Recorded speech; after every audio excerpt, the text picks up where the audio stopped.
live.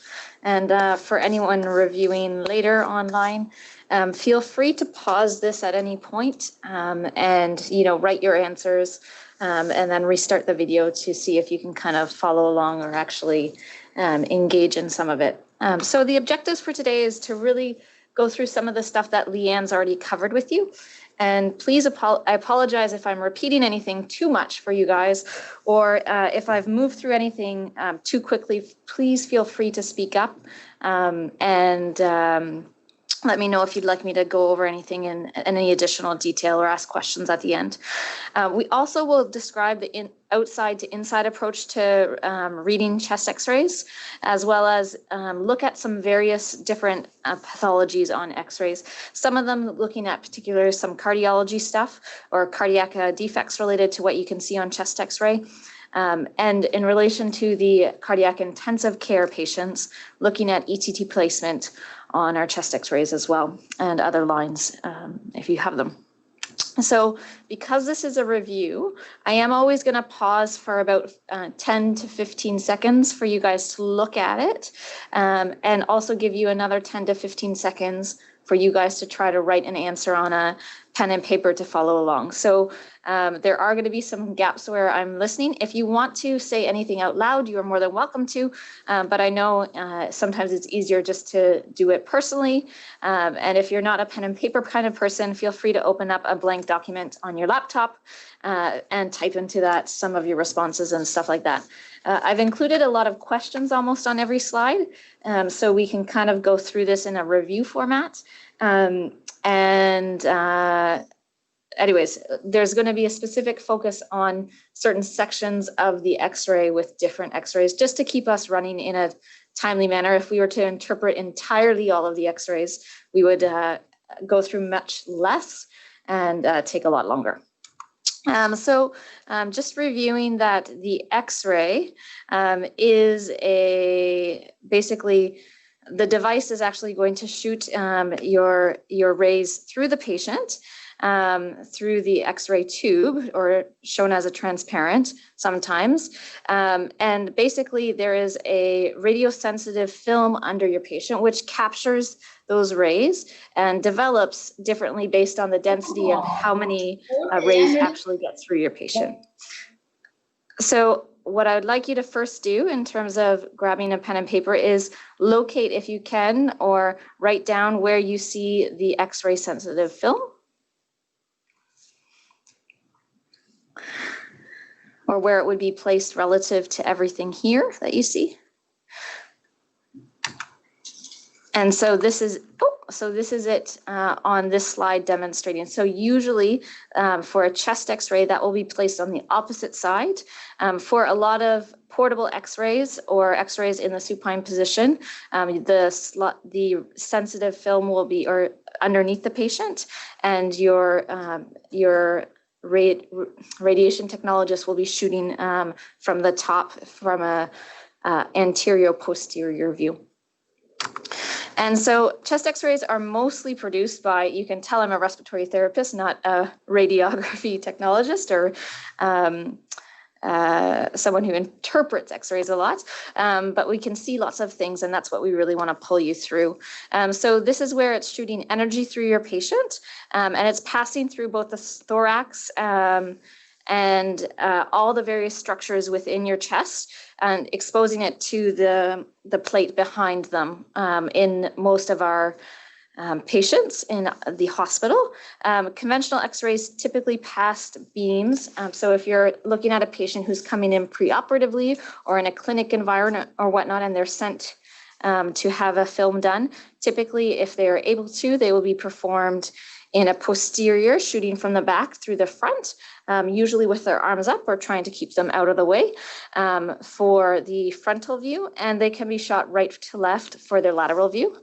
But the follow-up question, I think I've already given it away a little bit. The question is, what is the most common form of x-ray for a portable chest x-ray? Give me a few seconds to scribble down something. And the answer is it is typically done supine in the anterior posterior view. So that is a difference you should know in terms of how it's shot, and usually on the X-ray it is labeled how this is done. So the chest X-ray, kind of, again, going through some of the review from it, is X-rays have the ability to penetrate differently through different substances. And so it's known as your radio density, meaning that something that is more dense will actually absorb more of those rays, and substances that are least dense will allow them to pass through relatively easily. And so in doing so, when they pass through, they develop that white film behind them by turning it black as more of that those rays actually pass through the patient. And so I wanted you to take the time to look at this X-ray and kind of tell me which of these substances that you would say are most dense to least dense on this X-ray.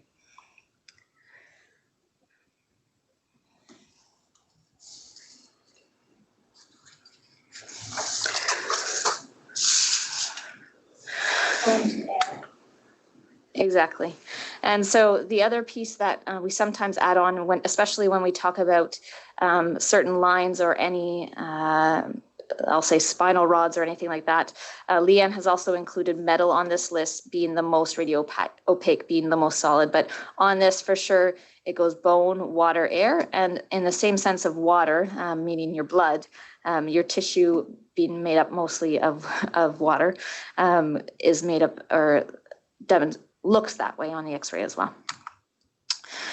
So just some considerations when we think about the films. The X-ray is a two-dimensional image of a three-dimensional object. And so when you think of your chest wall and your lungs, it's not always fair to represent what you see in a 2D image as to what's actually going on in the lungs three-dimensionally. And so that's one thing to remember in terms of choosing your test. The variation related to that is the variation in how you shoot the film, meaning the angle or exposure will distort the image. So it's important to get a good quality film properly angled for the patient. It's important to also know some general normal positioning and shapes, which then allows you to identify abnormal structures or abnormalities within the structures that you have. And the final point is, it is just a picture, so it's very important to know the clinical history of the patient, because that may actually help influence or impact the interpretation of the X-ray. And so an example I had always been given as I was learning to look at these is, often you may see interpretations of films where they say there's an opacity in the lungs. And opacity simply means it's whiter in that area, and a density. And so that could represent secretions or atelectasis or other things. And knowing the clinical history or the story of the patient may actually tell you more and allow you to interpret your X-ray better. So also in this is related to the two-dimensional view, is looking at your lung anatomy. And this is just identifying some of your common structures in the lung that I think are important to go over, because you can see a lot of these on your X-ray, but also we'll talk about the lobes in just a few seconds. So one thing to remember is your trachea sits in the middle and it bifurcates into your right and left bronchus. And on your right side of your lung, you have 3 lobes. So you have an upper, middle, and lower. And on the left side, you only have an upper and lower. One thing to remember is, even just related to that 2-dimensional versus 3-dimensional, is they don't segment out exactly vertically. And so you actually have overlapping regions in the lung, where if you look at it front to back, like we'll look at in most of our X-rays today, you actually can't differentiate whether it's in a upper or middle lobe or a lower lobe. And so some of that detail comes with I'll say experience in terms of interpreting what you see, but also sometimes it is actually impossible to differentiate where it is based on the X-ray alone.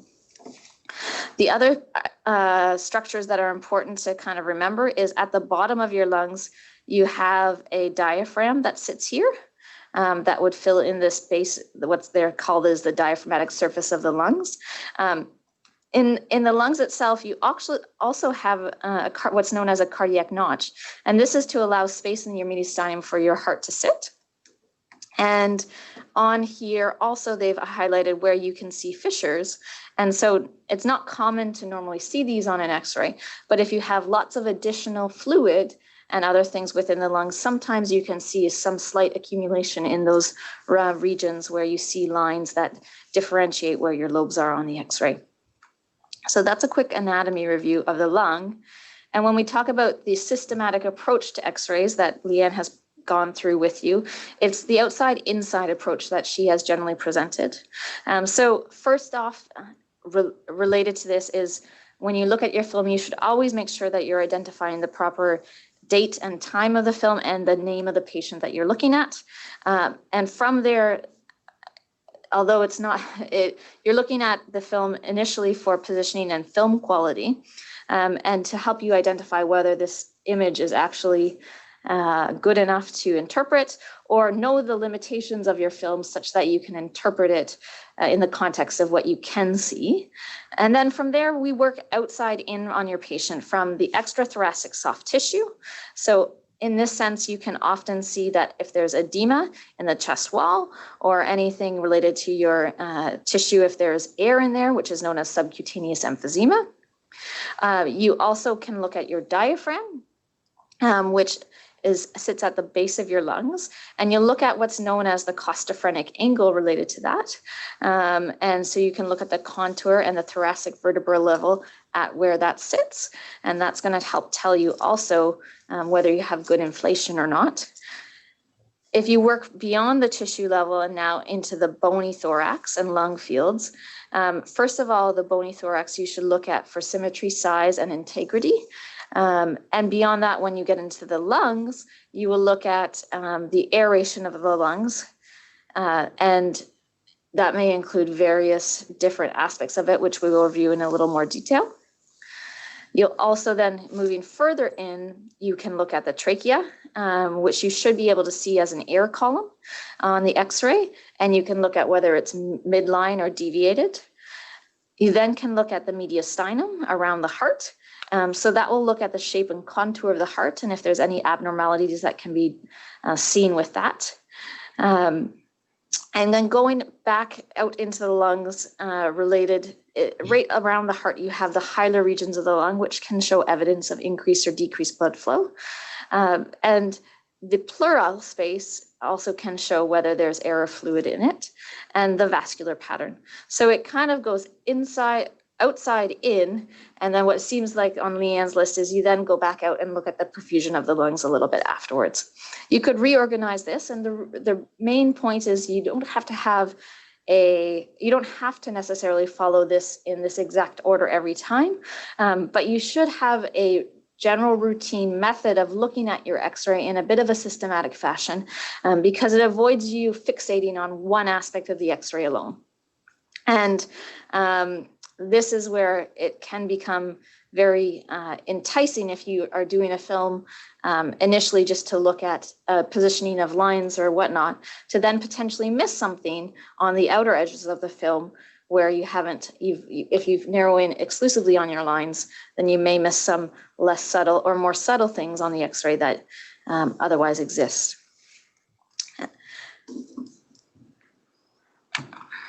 So this is a normal X-ray. And what I want you to try to do, this is an X-ray of a 14-year-old person. And I would like you to kind of try to go through this X-ray and see if you can identify the structures. So we're going to ask you to try to identify the trachea, the right and main stem bronchi, the bony structures, which includes the ribs, the cervical vertebrae, the thoracic vertebrae, the heart, including the aorta, the lungs, the hilar region, the right and left upper lobe, as well as the diaphragm. So I'll give you a second to kind of look at this and see if you can look at the picture and connect what you're seeing on the picture with some of these structures up here, and we'll go through it in a second.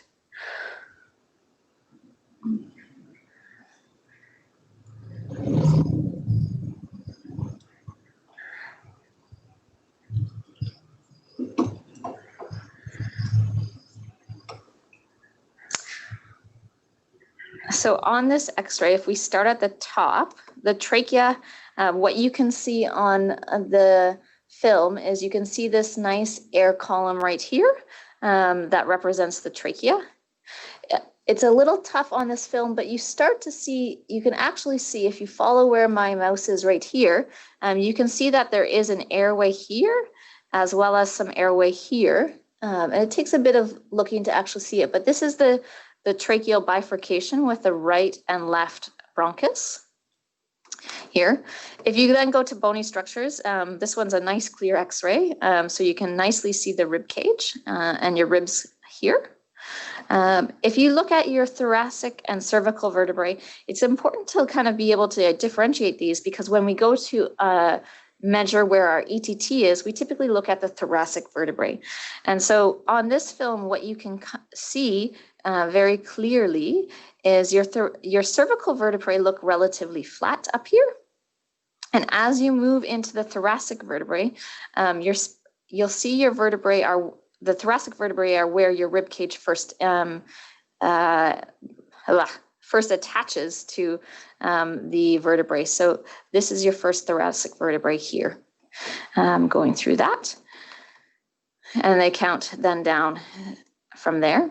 If you look at your heart, this is a nice clear x-ray with a very defined heart border, and your aorta is up here. And then going through the lungs, you can see the hilar region of the lung. This is where all of the blood vessels that perfuse your lungs are starting to branch out. And because they start to branch out from this zone, they appear a little more dense, or there's a bit extra density on your lungs in this area because of all of those vessels that contain fluid. So you can see those two hilar regions right here. The right upper lobe, middle lobe, and lower lobe, we'll go through that on the next slide that has some pictures with some shading, as well as the left upper and lower lobe are here as well. You can't differentiate them necessarily on this film. And the diaphragm, if we think about the diaphragm right at the base of the x-ray, that's right here, as well as your costophrenic angles, which are nice and sharp, meaning your lung goes all the way out to the border of your rib cage, and you have a nice, relatively pointy costophrenic angle here. So this is some of the structures, just because I can't necessarily label them all on this. If you, another slide that shows some of those same anatomical markers here. But this is a film that shows a good representation of where your upper and lower and middle lobes lie on the x-ray. So the lobes overlap often in the AP projection. And so what you have here is you actually, what looks like your right upper lobe and your right middle lobe, which looks like it goes almost all the way to the base. And where your left or right lower lobe actually projects off of, you can see often it extends much over a lot of those regions in the lung, or a lot of the same region of the middle and upper lobe. On your left side, you can see your left upper lobe projects off and actually sits relatively in the front, and your left lower lobe then comes across the back in the chest wall, if you're thinking of it as a three-dimensional object. And so from here, I also went back to that original x-ray, and I want to give you a few moments to define why this makes a good quality x-ray, or what are some of the markers on it.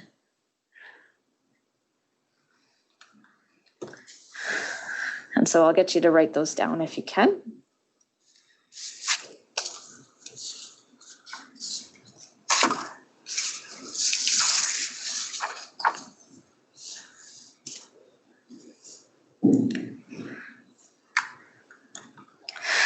And so one of the things, if you think about your x-ray, is you want to make sure that they're shooting it straight on. So the trachea should be midline and superimposes on the spine. So that helps to tell that they've shot the film in the right, without any rotation.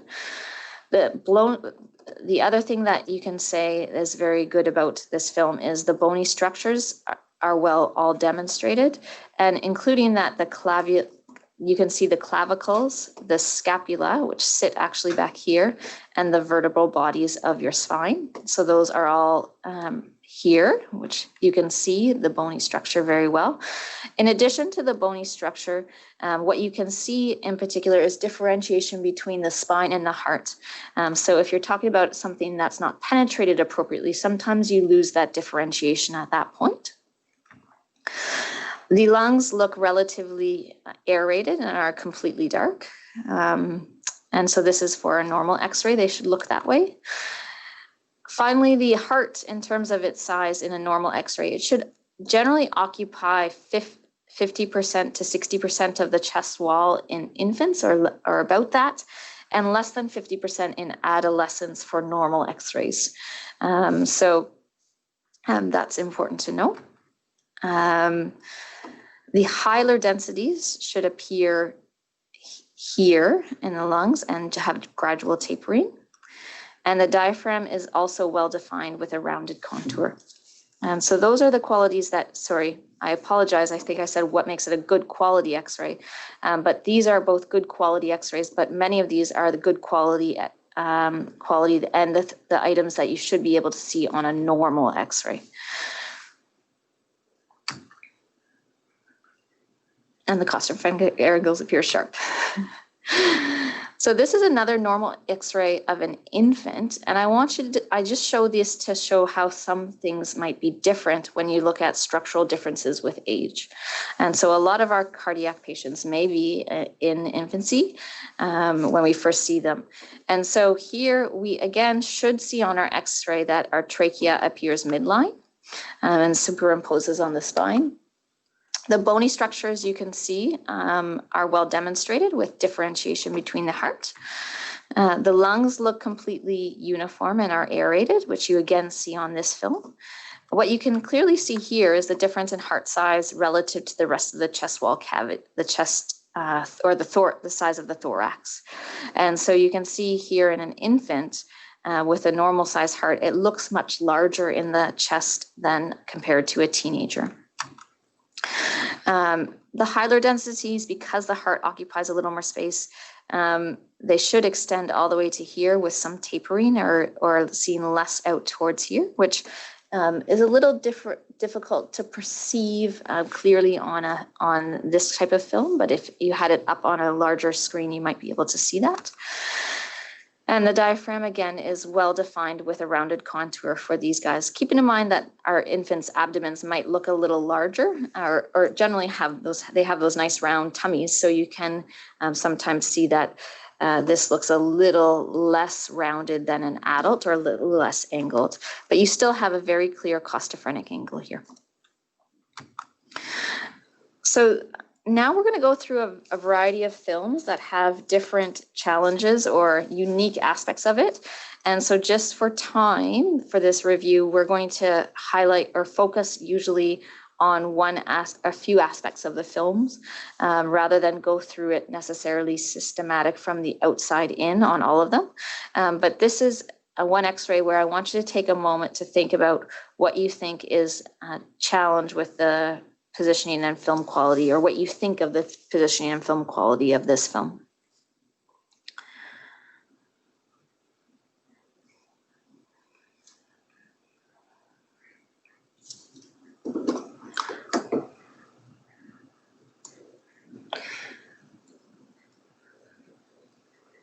Okay, so on this film, what you see, yes, so there very clearly is rotation, which you can see if you look at where the spine is and where the trachea sits, but also you can clearly see that it's rotated based on the fact that the rib cage looks asymmetric as well. Oh my gosh, I'm going the wrong way. So what you can see on this in addition is the clavicles do not appear to align with the spine necessarily well. Oh my gosh. And the rib length is unequal, which we talked about just quickly. The other thing, because of this rotation, is the right upper lobe is actually completely obscured by the heart. And because of that rotation, the heart now sits covering some of that lung because it's shot that way. And the other aspect of the film that it's not as obvious to me, but in Leanne's presentation, she's identified is that the film appears a bit under-penetrated because the background appears gray and should appear black. On this screen, it appears relatively black to me, so I can't necessarily perceive that as much, but perhaps in this area, it looks a little gray. Okay, so if we talk about this film quality, if anyone wants to type in the chat or take a second to write down what you think about this film quality.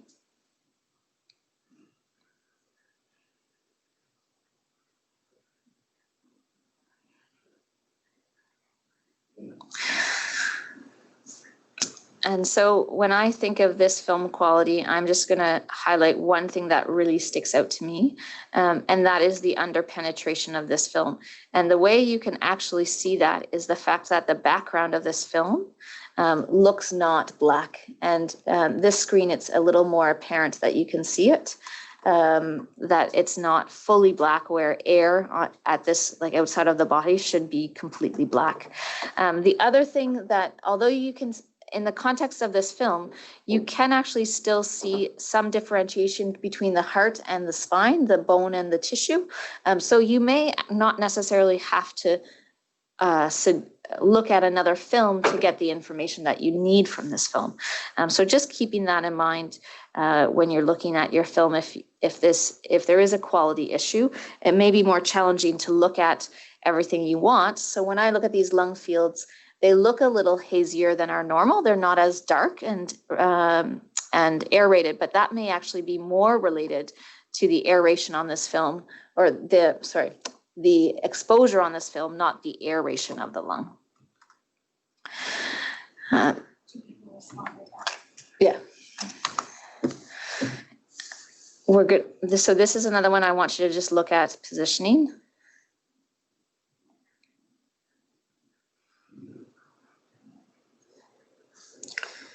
Take a few seconds to write a few things down. And so on this one, what really jumps out to us in particular is the angle of the film.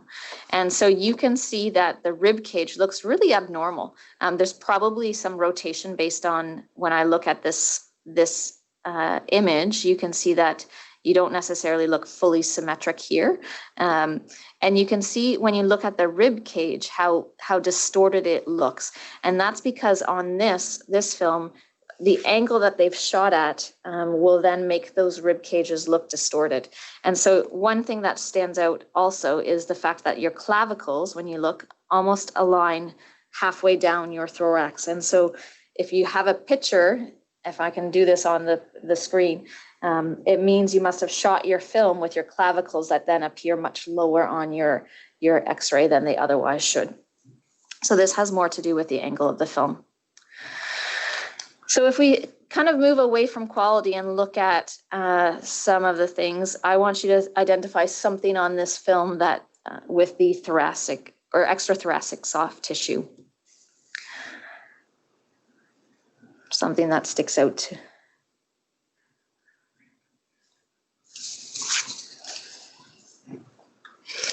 And so this is one of our post-operative cardiac patients who was quite ill and received a lot of fluid resuscitation.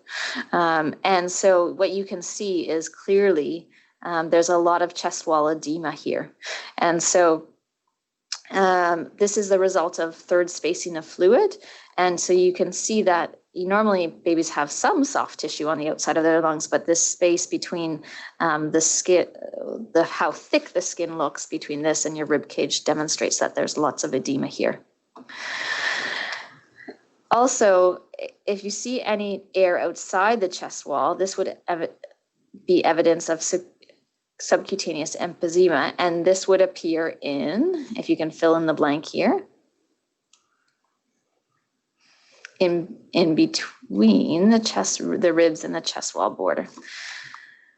So we'll go back to this again. This is another example of the extrathoracic soft tissue.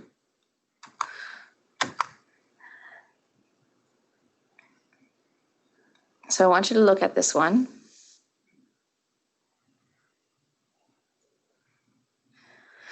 And so this is a patient who has, if I give you a bit of history, was intubated because of a respiratory illness.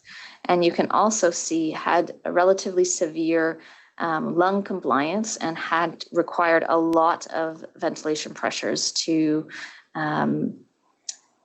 actually give them appropriate tidal volumes and whatnot. And so one thing when you look at this extrathoracic soft tissue that you should identify almost immediately is that extra air in this region. And so that is subcutaneous emphysema, which is where air can actually leak out of the lungs and from the outer pleural space into this.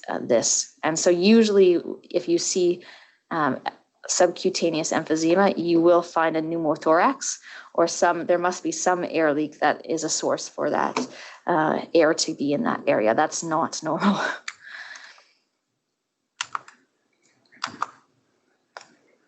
If we kind of go into this film, this was actually a patient who was in a car accident, but we chose this, although it's not necessarily related to all of the cardiology, to look at the bony thorax of the patient. If you notice anything. And I apologize, this actually, in terms of quality, we've lost some of our costophrenic angle and additional details here, getting all the way out there. But if you start to look through the bony thorax and counting your ribs, you look at this side, which is well inflated, you can see some stuff that clearly must be going on that's instrumenting this side. And you also have your ETT in. But if you start going through your ribs, it's not necessarily pops out right away, but at this point, when you go, you can see right here, there is actually a broken rib. So this is, and with that broken rib, you also have, chest tubes in, as well as you have some air in your pleural space. So they have a pneumothorax as well.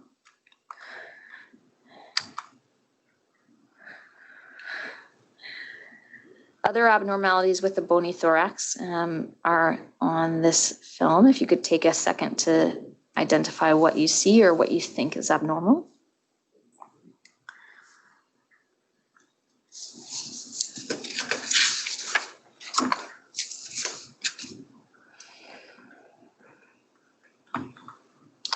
So I want you to think about assessing your spinal alignment. So initially you may look at this and say, oh, this is abnormal and they're not positioned well. But when you actually go through it, you can see your clavicles line are centered around your spine. And so this patient actually has kyphoscoliosis or scoliosis, you can see. And so this was a complex patient who was a 16-year-old at this time, who had tetralogy of Fallot initially with some developmental delay and weakness that then developed some scoliosis related to some of that weakness likely. And this patient has since had, or has also had some surgery to support or try to straighten with some spinal rods. And this is metal in the spine to look at that. We wanted to talk a little bit about tracheal deviation and mediastinal shift, because what you see with your deviation sometimes helps differentiate what actually is going on within the lungs. And so some causes of tracheal deviation are going to be hyperinflation, atelectasis, or a mediastinal mass, and tension pneumothorax. And so these bottom ones, the mediastinal mass or tension pneumothorax, we always talk about pushing or pulling relative to it. And so if you have anything that is external to the lungs, or it's typically going to cause tracheal deviation in the direction away from where the abnormality is. Whereas if you have atelectasis in the lungs and the lungs actually collapsing, typically you may see tracheal deviation towards that opacity on the lung versus the external things to the lung. And so if we go to the heart and medium sternum and run through this, Leanne, I know, covered some of the different cardiac abnormalities and what you see. So I just want to give you a second to look at this.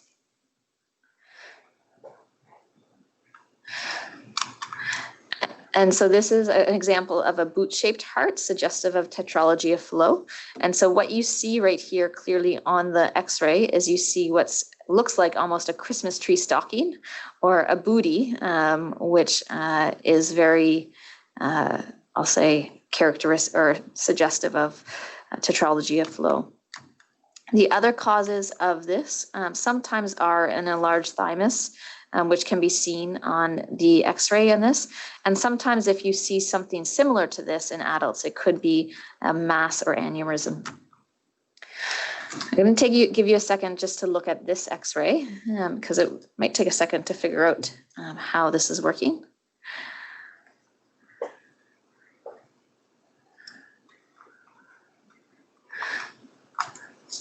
And so if I kind of give you a quick clue, just this is a marker on your X-ray demonstrating that this is in fact the right side of the heart.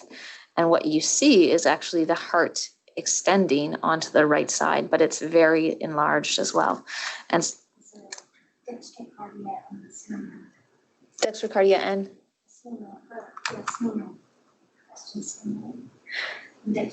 yeah. So this is definitely dextrocardia. In terms of the snowman, I'm not sure exactly what you're referencing, so I'd have to get back to you on that one.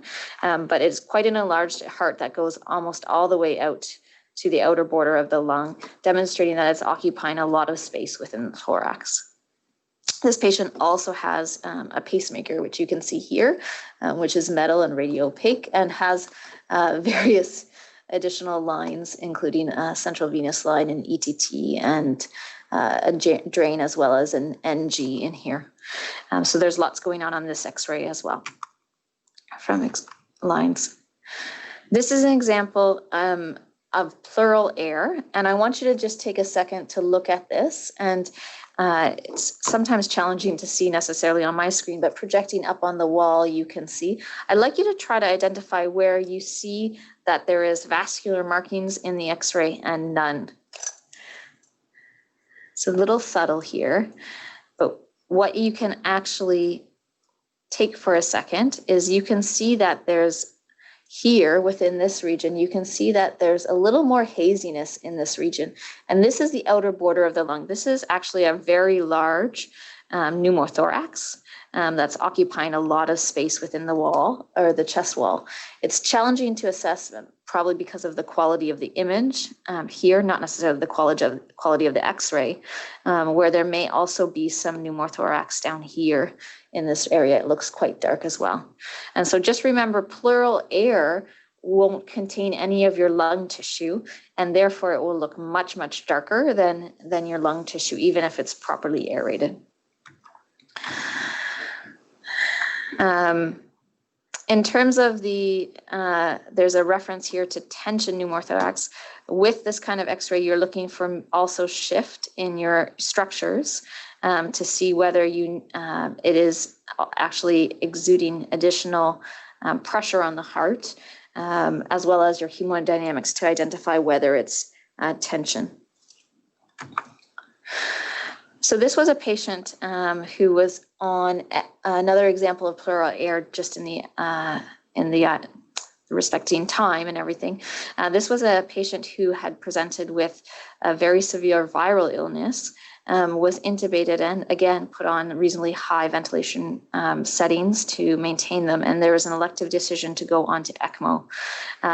In this transition, they also did an X-ray post going on to ECMO, and they identified a large amount of air on this X-ray.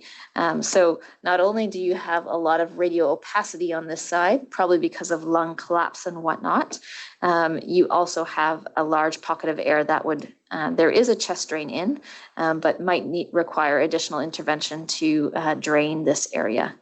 So you can see, again, there's no pulmonary vascular markings down here. In this area, you see some pulmonary vascular markings, so this must represent where your lung is. But again, up in here, you see a darker area, which must represent additional air. The other thing that's good on this film to kind of look at is the fact that this extends beyond the one side to the other. Probably if you were keeping in mind that this is a two-dimensional film, it probably demonstrates that this air is actually coming over and in front of the lungs and sitting here. So it might be worthwhile to sometimes look at other angles for pneumothorax to interpret where all the air is. This is an example of pneumomediastinum, where you see the air around the heart. And we just want to go through a few other slides with you in terms of things to identify on your x-rays. So this patient was a patient who had progressive pleural effusion. And I want you to take a moment to try to look and find the costophrenic angles.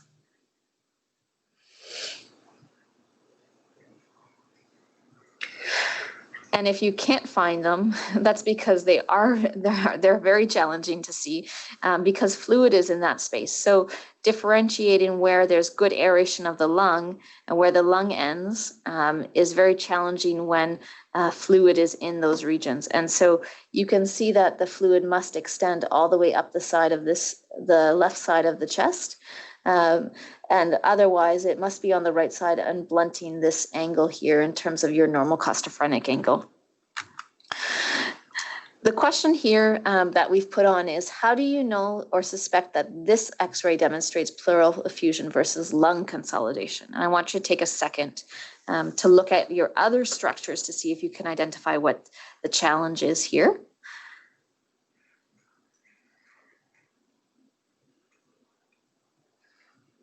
Or not what the challenge is, but what other abnormalities do you see?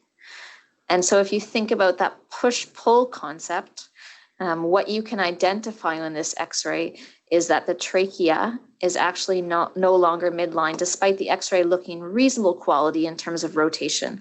And so with all of this additional pleural effusion, it's actually pushed the structures, including the left lung, over a little bit, such that now your trachea is no longer midline. Again, with the same pleural fluid, or the same with the pleural fluid that occupies all this space, it's very challenging to look at your cardiac silhouette, because your cardiac silhouette and pleural fluid are relatively the same density on the x-ray. Beyond that, if we look at the hilar region of this x-ray and you're losing your cardiac shadow again, what that can also represent is that the vasculature is extending out and blending or blurring the differentiation between your lung and your heart. And so if you have this, this is what you'll end up with is what's called a very fluffy looking x-ray. And you can see that although you can see a general idea of where the heart must sit, you don't have a very clear border on this. And so the vascular markings extend, not only blur this, but extend relatively far out, which make this a challenging x-ray to really assess in terms of assess. And so I want you to think of some cardiac defects of when this might happen.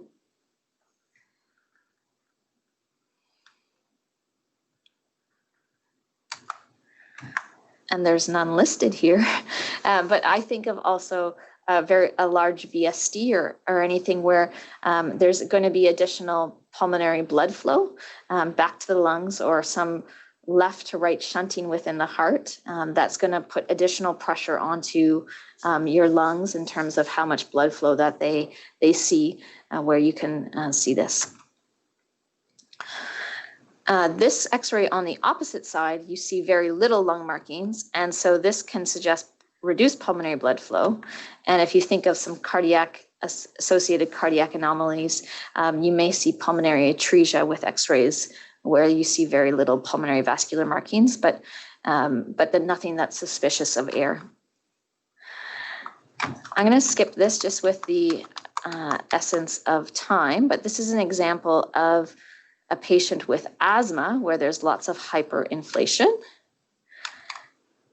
And I want you to look at a few x-rays that go through the cardiac silhouette a little more.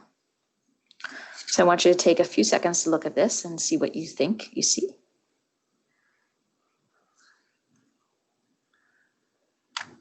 And so this is your boot-shaped heart again, where you think of the boot shape representing tetralogy of Fallot. And so what you have on this is the right ventricular hypertrophy actually extends out and produces part of this shape relative to the normal anatomy of or normal orientation of the heart in the chest wall. This is another abnormally shaped heart that may be suspicious of some cardiac defects.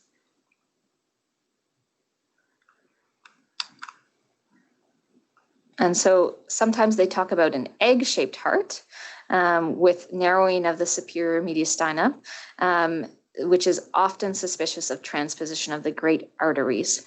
And so because of the orientation of the pulmonary artery and aorta off of the heart, you don't have its normal orientation, which then puts it in a location where you are less likely to see that normal shape. And the final X-ray, I believe, or one of the final X-rays to go over the lungs a little more before looking at tubes quickly, is this is a 2-year-old patient with atelectasis versus consolidation. And I just want you to think about which areas might be atelectatic and which areas might be consolidated, meaning totally solid and full of fluid. And so I want you to consider the density.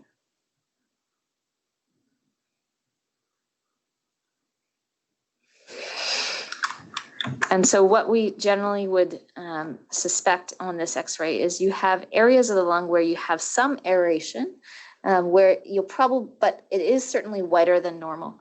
There's more opacity in these regions than normal.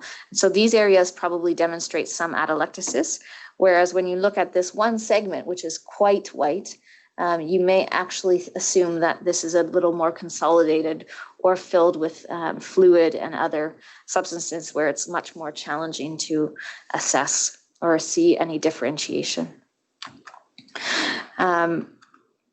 One final or a few final films just to keep on time.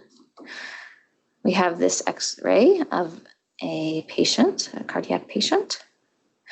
And I'm wondering if you could identify or look at the heart and tell me what you think of it, and then identify also what the air bronchograms on it.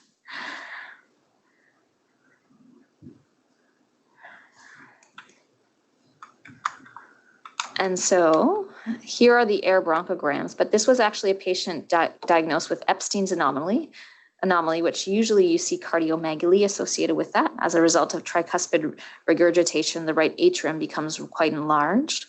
And on the X-ray, when you look at the lungs, you can actually very clearly see the tracheal bronchial tree on this. And normally this is present when you have atelectasis in the lungs associated with diseases such as respiratory RSV. But in this case, because the heart is so large, it's actually compressing onto the lungs, and there is a bit of atelectasis in those regions, which allows us to see that the full tracheal bronchial tree, or certainly beyond what's normal on most normal lungs. I'm going to skip over this just to keep us a little bit back on time, but I want you to consider the lines and tubes. And so this is one of our X-rays that was shown where there actually is a challenge in orientation. And so one of the things that we always look at on our X-rays for tube position is we try to look at the thoracic vertebrae relative to orienting to the clavicles or the tracheal deviation here. So for adults, they sometimes measure up from where the trachea deviates 3 to 5 centimeters for placement of their ETT. On children, because that can differ so much between the size of the patient, we generally orient our tube at the T2 to T3 position. And so in this patient, if you look at where their thoracic vertebrae are, we're probably just at the border of T2 here. And so for this tube, you may it might be appropriate to actually consider repositioning this tube a little deeper, where you can clearly see that the tracheobronchial tree is down here. And so you do have some room, and then you would measure this to interpret how much you may turn or push down your tube. The other thing on this x-ray that looks a little abnormal is the inflation. And again, a bit of this is challenging to interpret based on the the angle of the film, but certainly this looks like there is some reasonable hyperinflation in some of these, or this is expanded a little beyond our normal T8 to T10, but when I look at this is more at T11. In terms of other lines and tubes that you can see, you sometimes will have umbilical lines, and so you typically orient these with your umbilical vein at T6 to T10, and your umbilical artery is again highly positioned at T6 to T10 to T9, I apologize, and the lower position of this is usually at the level of the lumbar spinal column, which is L3 to L4. And so some of this is a bit challenging to see, but you can see an umbilical line here that is going in, and this is in the lower position of L3 to L4 for your UAC. In addition to this line, you have an ETT. This is positioned typically, you can see your first rib way up here and your second rib right here. And so you're just at T2. So again, you may consider repositioning that. You, as well as having an NG, and this lovely little guy on the outside that glows so bright is actually a temperature probe for neonates that you sometimes see. So I apologize for being a little long and running into your lunch.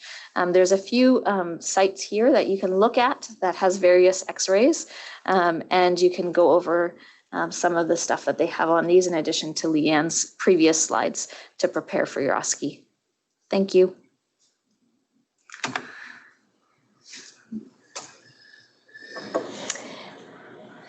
Thank you, Katie. Any final questions for Katie? Yes, I should put this back up. Oh, not in there. Okay. I don't think I realized I wasn't in there. Thank you so much. No problem. Mic is not Okay. So thank you, Katie, for another exceptional presentation on chest X-ray review. Our next presentation will be at 12:45 with Dr. Luciana Gutierrez. Thank you. At the end. So in 30 minutes.